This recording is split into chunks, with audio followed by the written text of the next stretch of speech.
प्रिय मित्रों, गौरी शंकर कोष्टा का कानपुर से नमस्कार। और आज गीता का चौथा अध्याय आरंभ होने जा रहा है। यह अध्याय अत्यंत महत्वपूर्ण है। इसमें कर्मनिष्ठ जीवन मुक्त की निष्पाप अवस्था प्राप्त करने के लिए आत्मज्ञान के साथ साथ तत्वज्ञान की भी आवश्यकता पड़ती है। और तत्वज्ञान ज्ञान योग की अपेक्षा कर्म योग से अधिक सुगमता से प्राप्त किया जा सकता है। और साधना के लिए कर्मयोग की परंपरा अति प्राचीन है। इस संबंध में मेरी कुछ जिज्ञासाएं हैं, उनका मैं आदरणीय डॉक्टर राजेंद्र कुमार मिश्र जी से जिज्ञासाओं का समाधान चाहूँगा। और इस संबंध में मेरे सामने प्रस्तुत हैं आदरणीय राजेंद्र कुमार मिश्र जी।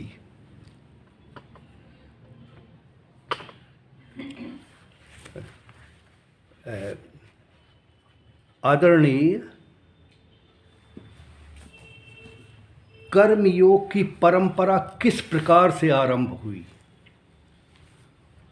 कर्मयोग की परंपरा अत्यंत प्राचीन है।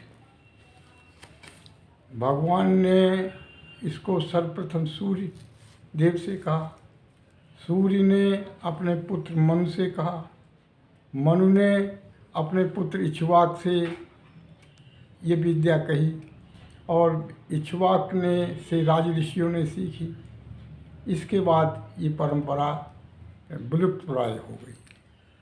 अच्छा, तो फिर ये कर्मयोग का ब्रह्मांड और पिंड में प्रसार किस प्रकार से हुआ? ये दो तरह से हुआ जी। ये ब्रह्मांड में पहले ये ब्रह्मलोक से सूर्यलोक में आई, सूर्यलोक से चंद्रलोक में आई, और चंद्रलोक से ये पृथ्वीलोक में आई। वहाँ से ये पृथ्वीलोक में फैलकर ये विलुप्त हो गई।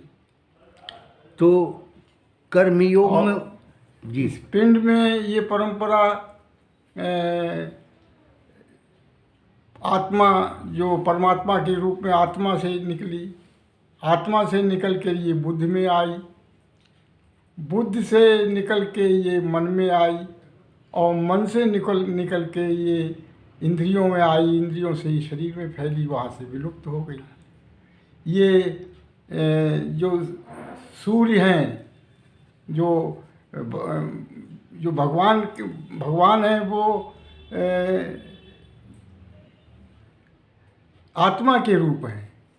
सूर्य बुद्धि का रूप है, मनु मन का रूप है, इक्ष्वाक इच्छा या इंद्रियों के रूप है, राजऋषि शरीर के रूप में है।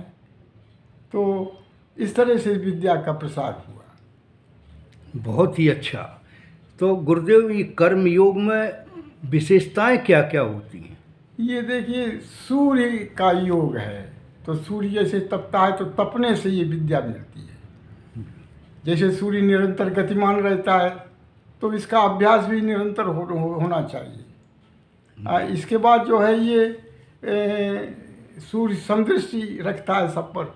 इस विद्या का भी रूप समदृष्टि का ही रूप है। ये देखिए, ये विद्या के बारे में अर्जुन के हृदय में शंका उत्पन्न हुई। शंका ये उत्पन्न हुई कि भगवान सूर्य और भगवान तो बहुत पुराने हैं और श्री कृष्ण नए हैं, तो श्री कृष्ण से कैसे इस परंपरा का जन्म हुआ? तो श्री कृष्ण ने इस जिज्ञासा का शांति की है।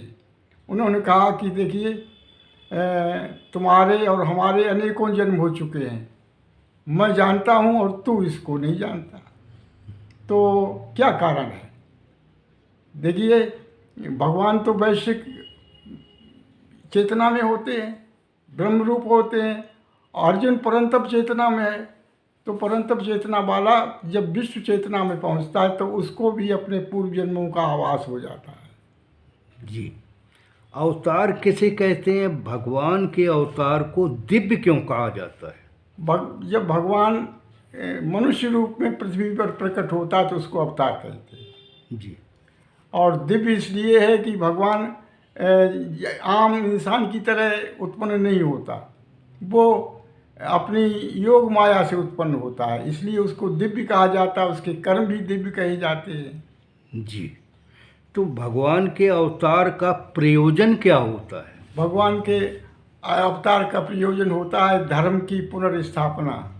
होता ये है कि जब कभी धर्म का ह्रास होता है, धर्म के अर्थ होते हैं कि मनुष्य जब कुल धर्म और जात धर्म का पालन नहीं करता, इंद्रियां भी अपने कुल धर्म और जात धर्म का पालन नहीं करती, तो उस टाइम पे भयंकर बाह्य जगत और अंतर जगत में भयंकर अव्यवस्था फैल जाती है। तो उस व्यवस्था की स्थापना के लिए भगवान मानव रूप में बाह्य जगत में आते हैं और अंतर्यामी के रूप में इंसान के अंदर जन्म लेते हैं। तो ये धर्म की संस्थापना की क्या मतलब है? धर्म के विराज के मतलब ये हुए कि जब मनुष्य अपने जाति धर्म और कुल धर्म का पालन करना बंद कर देता है, इंद्रियां अपने कुल धर्म और जाति धर्म का पालन बंद कर देती हैं, तो उसकी पुनर्स्थापना के लिए कि इंद्रियां ठीक से अपने धर्म का निर्वहन करें, मनुष्य अपने धर्म का निर्वहन करें, तो ये इसके लिए भगवान अवतार लेता है। जी, बहुत ही अच्छा आपने उत्तर दिया। बड़ा आनंदमय जो है उत्तर है ये, और बहुत सुगम भी है, और इसका मनन सब लोग करें तो बहुत ही अच्छा है।